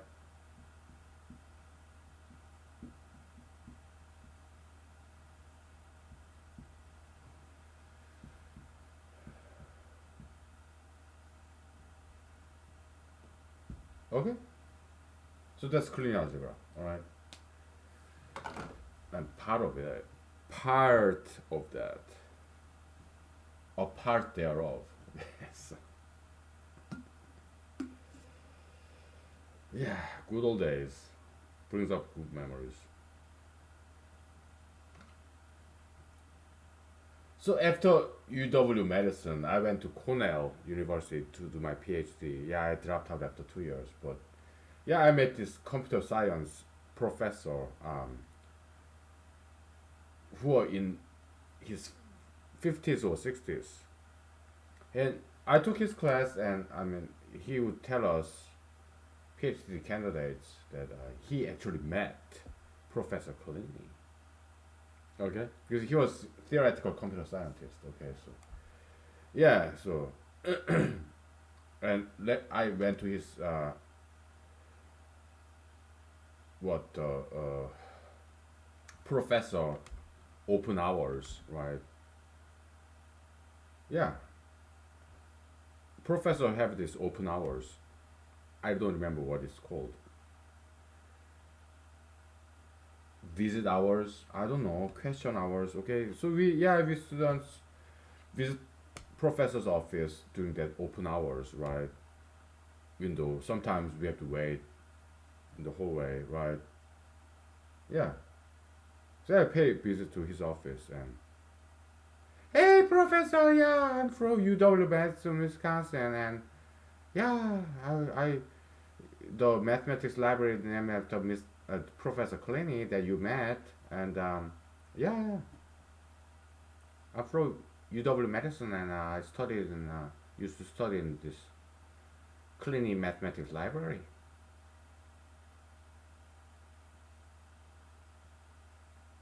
Yeah, yeah, we had some nice conversation. Okay, so yeah, clean algebra is something really cool. Okay, so very neat. Yeah, we'll take 5 minutes. Okay, I'll tell you all about it. I mean, as far as I know. Okay, so, yeah, good old days. How long has it been? I mean, the year I dropped out of Cornell was like so. Okay, I was in Madison, Wisconsin between 2000. I mean, 1997 to 2004. I was in Cornell for 2 years. So 2006 I dropped out. So right now it's 2020. So 14 years ago. It's been that long. Time flies. All right, take 5 minutes. Good old days.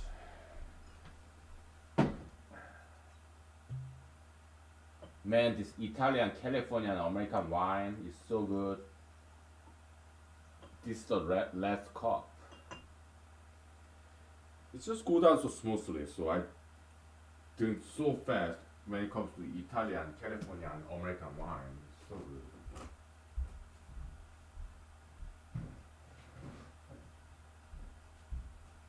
It, it goes out so fast, right? So smooth.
So this dot on top of a character, okay, it means a member of the set, okay?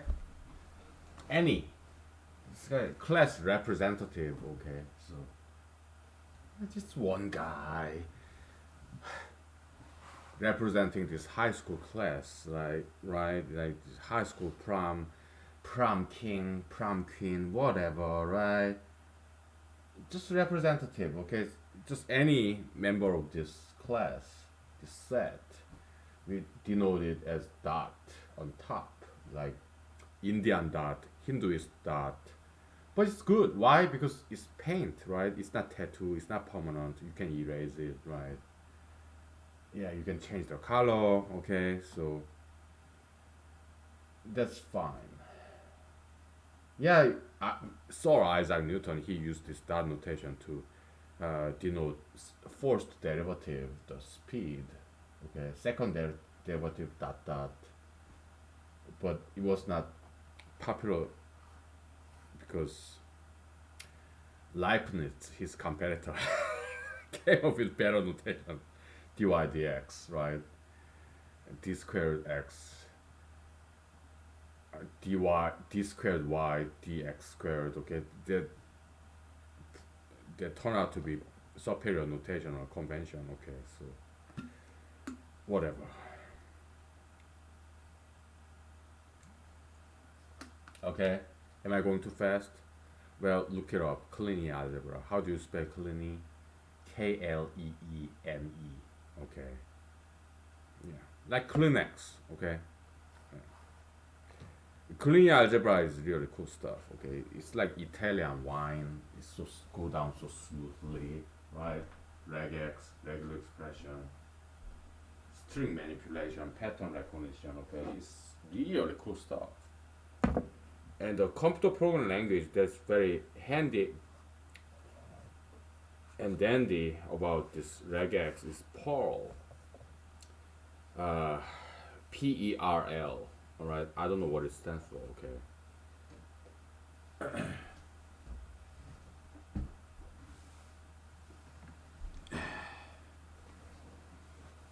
Yeah, I did program in Perl back in the days when I was doing PhD in computer science. Okay, so I had this WAMP project. We were taking this database class in Cornell as a PhD candidate. What is WAMP? It's like Windows, Apache, MySQL, Perl. It's like spin-off of LAMP. Yeah, Linux, Apache, MySQL, Perl. It's. I have no idea if you have any idea what I'm talking about, unless you are into bioinformatics. Probably you know what I'm talking about. Okay.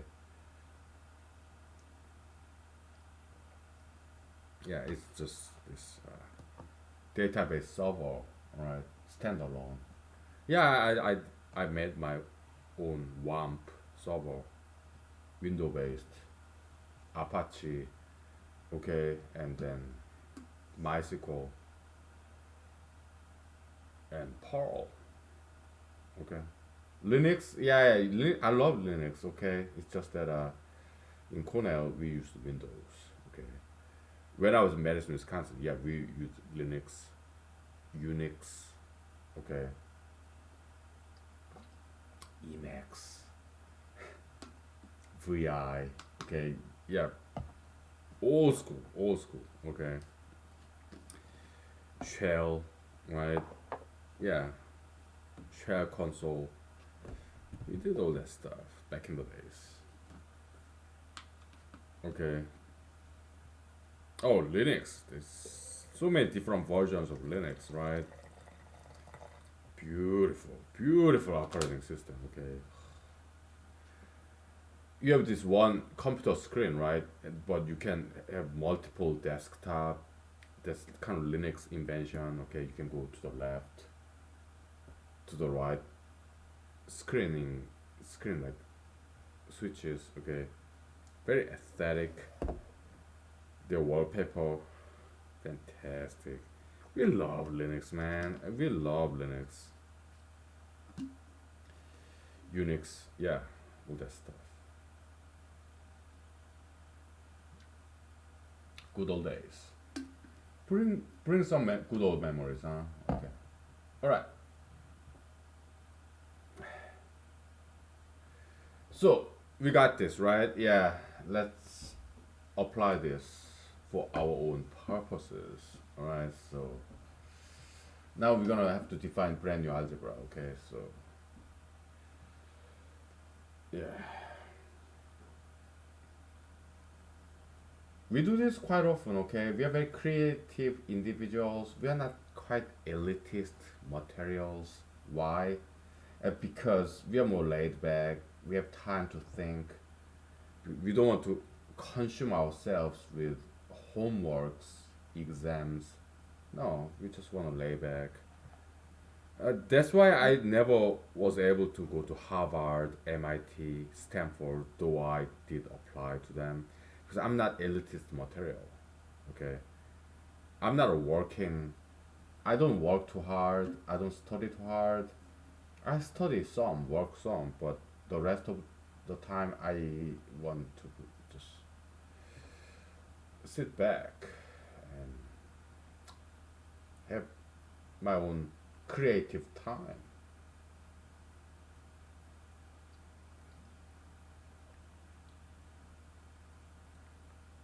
Yeah. I mean, elites, yeah, they have their functions, right? People who work very hard, yeah, we need them. It's about diversity, okay? There are people who go to Harvard, Yale, Stanford, whatever, right?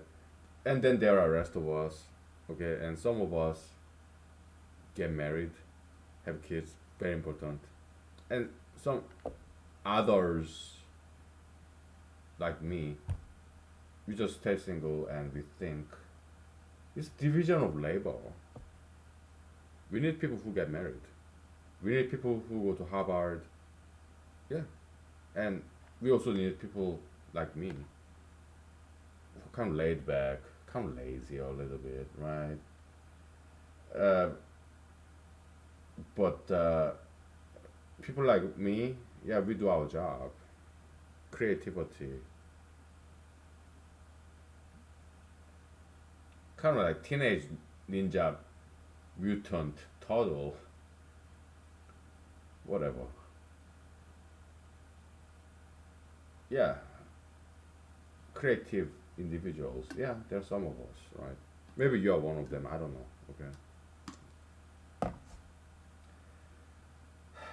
we will do our job as parents, as a loner, creative individual, or as an elite.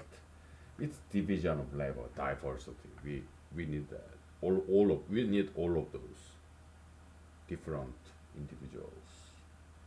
Division of labor. Okay. So, yeah, Mr. Adam Smith, I guess. I don't know. Okay.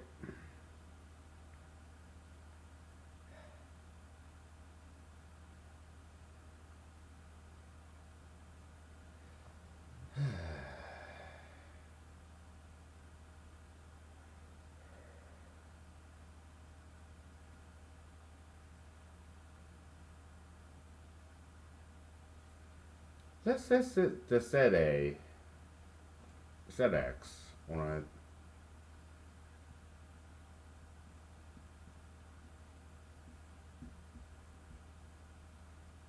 Okay. X dot is A or A or B or C. Okay. Just any one member. Okay. Of this set X. That's A or B or C. Okay. That's X dot. Just one any arbitrary random member of the set X. That's X dot. Okay. How do you formally define this? Hey, let's think about this. It's easy. It just needs some time. It's very mechanical process. It's not creative process like Goldbach's conjecture proof. Okay, so that's higher dimension. Okay, Goldbach's conjecture proof. That's higher dimension. Okay, that's what requires creativity. But this mechanical, more physical, not metaphysical. Okay, just need some time and space.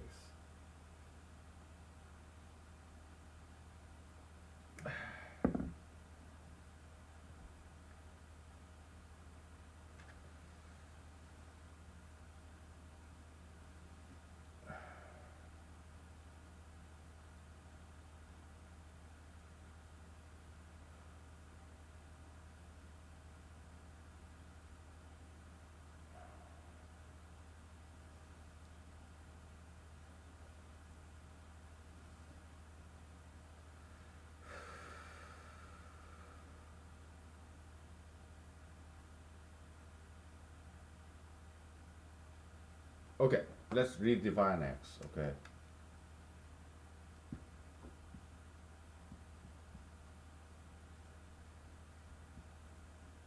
comma, comma, comma. Okay, so x1, x2, x3. All right, so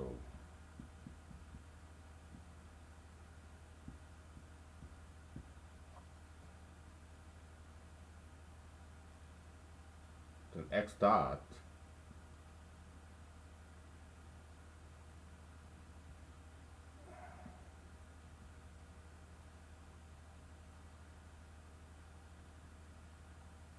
xi maybe.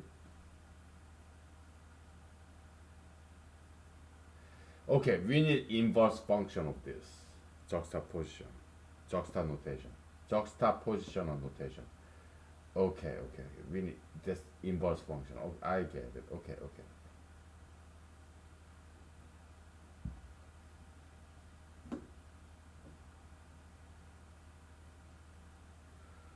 Inverse function.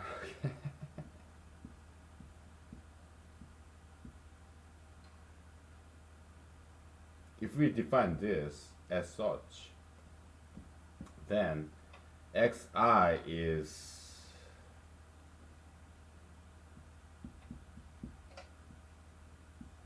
this meta function like sigma pi, okay, union intersection, okay, in the inverse function of this set x. So that's that. You have this comma, right? You go to the other side. That's why you have -1, okay, inverse function, okay. So that's what this is. Okay, very good. That's what it is.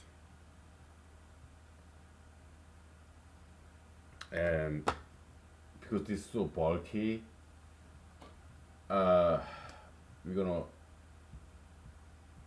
denote this as x dot. This -1 and comma I from 1, whatever. Okay? Just shortcut, shorthand. Alright? So that's the definition of x dot. It's inverse function of juxta notation. Okay? Good.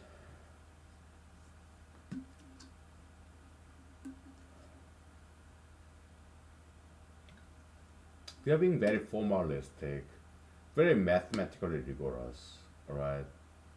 So, yeah. Do you know Johann Sebastian Bach? It's very difficult to look up his tune because he just numbered it, right? Like BMW, I don't know, BWM. He's German, right? Yeah, BW, BMW, BWM number 321. Or it's very difficult to look up his tune because he was very productive, fecund, very fertile. He made so many wonderful music, just like Salvador Dali, he drew many paintings. Okay, like Pablo Picasso. Okay, many paintings. Very productive. Okay, so very diligent because they had passion for what they were doing, be it painting, music. They just keep on doing it. So they could not. They didn't have time to name the title of their painting, their song, music. So they just number it. One, two, three, four, five, become 500, 3,000, whatever, right? That's kind of what I do here, okay? Humanology, maybe I'm not as good as those people, okay? But I cannot name these individual episodes, so I just number it. One through by now 800 something, okay? So, yeah. I'm not equalizing myself to Bach or Picasso, Dali. No. What I'm saying is, I don't have time to name individual episodes. Okay, so I just number it. Okay, so that's the mathematical definition of this dot on top, right? Yeah, inverse function of this juxtaposition function. Okay, good, very good. Whew.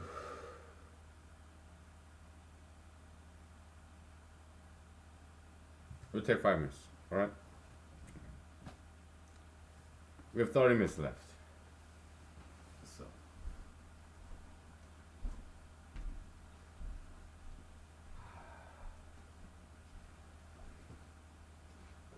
oh.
Okay, we're back.